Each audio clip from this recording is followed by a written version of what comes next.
the House, and the National Assembly as a whole. My very distinguished colleagues, eminent guests, ladies and gentlemen, I have been allotted 10 minutes to speak on the reflections on the growth of the House of Representatives since 1999. I will crave your indulgence going forward to go a little bit beyond my time, because as you all know, there's a saying that once a speaker, always a speaker. So sometimes we don't want to be limited to time. So allow me to, or permit me to seize this moment to speak on a subject very dear to my heart. But before I go further, and without taking anything away from the 10th Assembly, which is by all standards or by all measure, perhaps the best assembly so far, let me put it on record that the student loan bill was actually passed in the 9th Assembly under my speakership and under my sponsorship. It is my honor and special pleasure to join you this morning at this very special occasion and to consider with you the journey of the National Assembly so far in our joint and continued effort to build a democracy that meets the needs of our people, that serves our nation's interests both here and at home and on the international stage. For 20 years, from 2003 to 2023, my life revolved around this institution. I made lifelong friends, celebrated with them and those who celebrated, and I mourned with those who mourned. The rhythms of this institution became the music of my life. On many occasions, I stood in the gallery to speak on matters of importance to my constituents as well as on matters critical to the nation. In my last 4 years here, my colleagues granted me the honor of sitting and presiding over this honorable house as Speaker. Now, this is my first, perhaps maybe second time back here since I left here 2 years ago, and I find myself filled with nostalgia. However, it is the nature of life that everything passes and everything comes to an end. At every juncture, in every arena, we must find it in ourselves to do the best we can, so that when the moment passes, we can move forward in the certainty that all that should be done was done. I am truly honored, therefore, to be back here.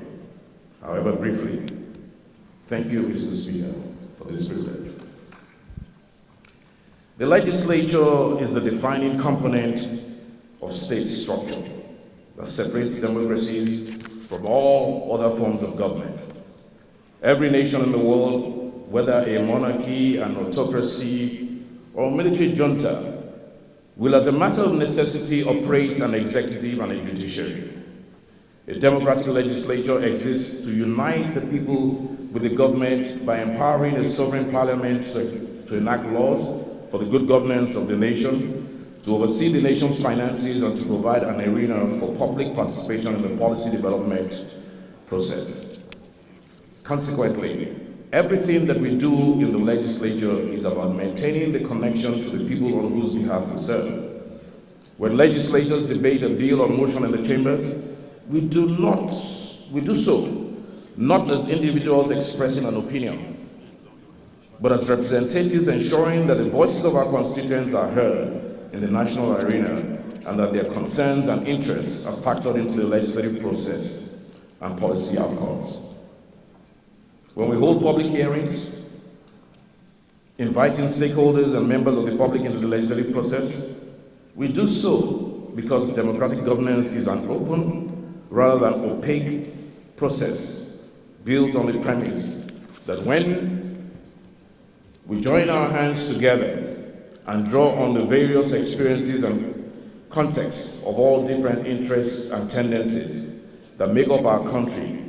We arrive at an outcome that are better than they would have been otherwise.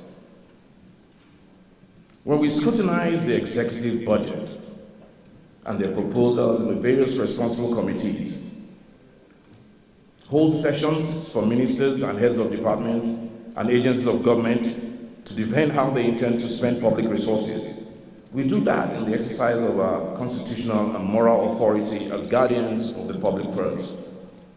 Now, this responsibility is the most profound expression of representative democracy, vesting in the people's representatives rather than in kings, princes, or potentates, the right to levy duties on the people and to ensure that charges to the public purse serve only to improve the circumstances of the people by developing public infrastructure, providing for the defense of the realm, and guaranteeing the security and dignity of all the nation's people.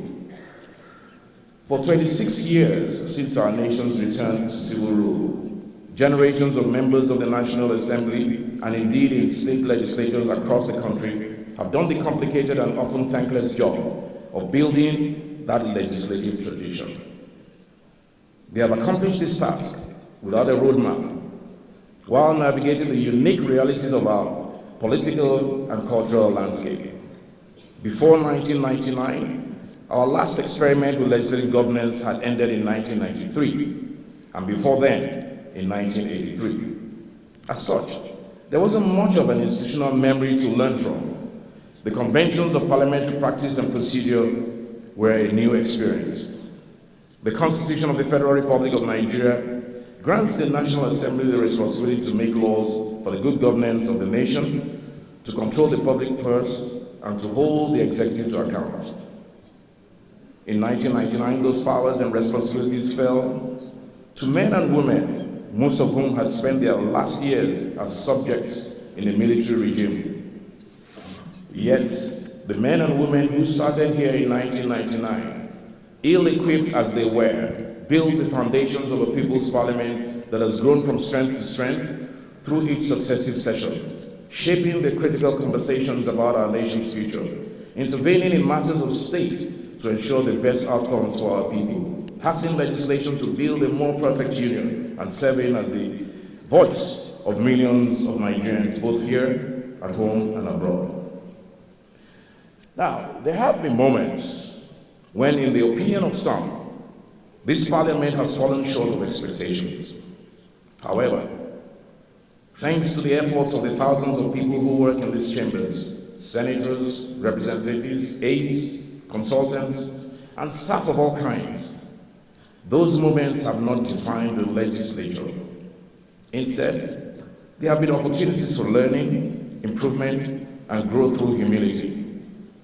That effort of continued development continues today in this 10th House of Representatives, under the capable leadership of my brother, the Speaker of the House of Representatives, Right Honorable Tajuddin Abbas, GCON. The gifted Deputy Speaker, Right Honorable Benjamin Kalu, CFR, and a leadership team that includes some of the most accomplished individuals to ever serve in the federal legislature, bringing their years of knowledge and experience to help navigate our nation's future at a time of transformational events here at home and across the globe. It is a source of frustration that nearly 3 decades later, the vast majority of our nation's people still do not fully comprehend the legislative functions, powers, responsibilities, and limitations of each member of parliament and the institution. Many factors contribute to this. For one, the collapse of the local government system has created a situation where citizens now expect members of the legislature, particularly those in the National Assembly, to fill the gap in providing social services that would otherwise have been the responsibility of local government administrations. A member of the House of Representatives who isn't actively engaged in providing education and healthcare facilities, who isn't doing road construction and waste management, while delivering sustained empowerment for commercial activities, is not going to be a legislator for very long. The Constitution of the Federal Republic of Nigeria did not envisage such a role for the legislator, and it did not make provisions for the legislator to perform in this capacity. Yet, political reality requires the legislator to meet those constituency demands by whatever means. This disconnect between responsibility and resources on the one hand and the public's expectation on the other hand is one of the biggest threats to the legislature in our emerging democracy. More than any other institution of government, the legislature relies on the goodwill of the people to operate effectively. Here in the legislature, you do not command armies, and you cannot operationally direct the police or law enforcement. When you make laws, you are not involved in their implementation. And when you enact policies, you are not part of their execution. Even legislative oversight is an exercise in looking back. That is, you can only review what has already been done to see how well it was done. At every point, you require a public that is willing to give you the assumption of good faith until proven otherwise. Now, when that assumption of good faith is tied to your ability to perform functions that are frankly beyond your scope, it becomes a recipe for dysfunction and resentment. Dysfunction because the provision of social services is an executive function and must be done systematically through a coordinated policy process to ensure sustainability. For example, when the executive builds roads, there is a framework for maintenance through the Public Works Department. No legislator can provide that, nor should they be expected to.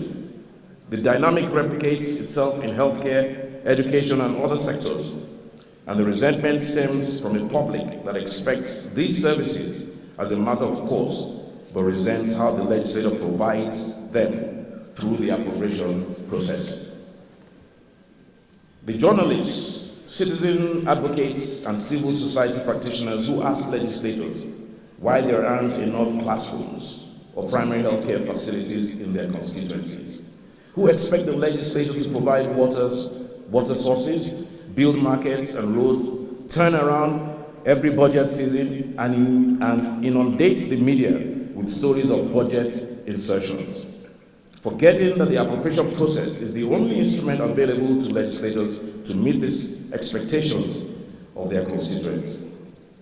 As long as the voting public and the influencers in the media demand that legislators provide social services, and as long as the electoral viability of the legislator continues to depend on their ability to provide these services, this paradigm of dysfunction and resentment will persist to the detriment of the core legislative function of the National Assembly. The ongoing efforts by the administration of President Bola Ahmed Tinubu to restore a system of robust local government administration built on adequate financing, independence, transparency, and accountability are critical in the future of the national parliament and must be supported by all who have served and continue to serve in this institution. In advanced democracies worldwide, many of the quality of life issues that affect citizens daily are the responsibility of local governments. Everything from waste management to the regulation of local commerce, basic education, healthcare, and even community policing and security are local government functions. When local governments have the resources and independence to function as the Constitution intended, then legislators are free to legislate, develop policy, advocate for the greater good, and hold the executive to account. It is time to let legislators be legislators, as God and the Constitution of our Republic intended. If we cannot agree on the place of the local government in our political system, and if we cannot collectively undertake to do what is necessary to ensure that the local government institution has the political and financial independence and the administrative capacity to function optimally, then we must consider alternatives to formalize the additional duties that have now become the responsibility of the legislators. The current system, which forces legislators to spend more time seeking and pursuing resource opportunities to meet constituency needs and expectations rather than developing the capacities required to be effective as lawmakers, legislative advocates, policymakers, and overseers of the public purse, as the constituents demand, is untenable in the long term. If we expect legislators to provide social services in their localities, then perhaps it is time for a national conversation to ensure our Constitution reflects this and the necessary resources are made available in a structured and efficient manner, allowing for transparency and accountability. A democracy without a strong legislature and a robust legislative tradition is a promise deferred. For our democracy to survive, for our nation to thrive in this experiment of self-rule, we must build the legislature into a sturdy institution capable of leading the way on matters of policy, innovation, equipped with capacity to produce policy and enact quality legislation comparable in any other parliament in the world. The National Institute for Legislature and Democracy Studies, NILS, under the adept leadership of Professor Abubakar Suleiman, and the National Assembly Library Trust Fund, capably led by the veteran lawmaker, Honorable Henry Nwawuma, are both critical in this regard and deserve to be supported and sustained. I urge you, members of the National Assembly, to hold both institutions dearly and provide them with all they need to continue to serve you and our nation effectively. Whilst you may not command armies, you can ensure that NILS and the Library Trust Fund are empowered to be their best so that they become instruments of great authority and power for the legislature. Since His Excellency President Bola Ahmed Tinubu assumed office in 2023, the National Assembly has proved itself a worthy partner in daring. As the President likes to say, this institution has worked to facilitate the implementation of the renewed hope agenda through timely confirmation of political appointees, effective scrutiny and passage of budget proposals, and by providing an arena for thorough consideration of legislative policy proposals before they are enacted into law. Just about 2 weeks ago, after exhaustive work by the National Assembly, Mr. President signed into law a slate of tax reforms that promise to change the fiscal and monetary policy framework in the country for the better and for good. I thank you all most sincerely for continuing to be the partners in nation building. I urge you to continue in this regard. Rest assured that this President, who is himself an alumnus of the National Assembly, will always hold you in the highest regard and will in every way possible continue to support the legislature to be the best version of itself. The legislature is the cradle of democracy. It is here, in these chambers and hallowed halls, that we nurture our democracy to grow and meet and even succeed or exceed our best expectations. To serve in this place is a great honor that carries with it a profound responsibility. We must never lose sight of this. When the Second World War ended in 1945, the Allied powers came together and set the rules of the post-war years. These rules have defined how the nations of the world interact for most of the last century. Today, these rules are being rewritten by advancements in technology, the ambitions of emerging countries that have now come into their own, and the efforts of world powers to retain their prerogatives in a changing world.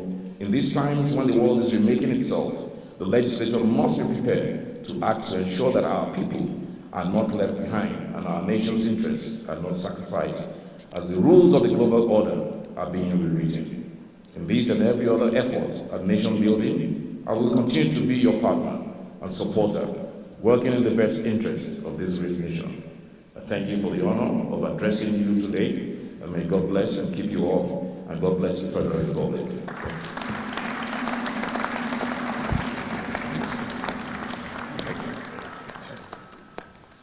If I wear your shoes and summary